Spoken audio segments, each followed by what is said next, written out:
საქართველოს ნაკრების ღირებულება 193.300.000 ევროა. ტრანსფერმარკეტმა ფეხბურთელების საფასური ცოტა ხნის წინ განაახლა. მონაცემებით საქართველო მსოფლიოში 38 ადგილს იკავებს. ნაკრებში ყველაზე ძვირად ღირებული ხვიჩა კვარაცხელიაა და მისი ფასი 90 მილიონი ევროა.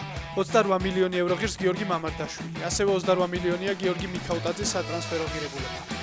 მიმდინარე სეზონში 10 მილიონამდე გაიზარდა ზურიკო დავითაშვილის ფასი. მსოფლიოში ყველაზე ძვირად ღირებული ნაკრები ინგლისია და მისი ფასი 1.620 ევროს შეადგენს. ოთარ კიტეიშვილის ტრავმის გამო გრაცის შტურმში ღელავენ. ქართველი ისრაელთან გამართული სანაკრებო მატჩის დროს დაშავდა. 30 წლის ნახევარმცველს სამედიცინო კვლევას მომდევნო დღეებში ჩაუტარებენ, რის შემდეგაც გაირკვევა თუ რამდენად სერიოზულია მისი პრობლემა.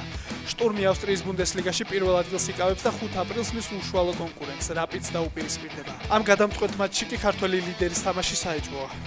ფარიკაობის საერთაშორისო ფედერაციამ მსოფლიო რეიტინგი განაახლა. ჩამონათვალს კვლავ სანდრო ბაზაძე ლიდერობს.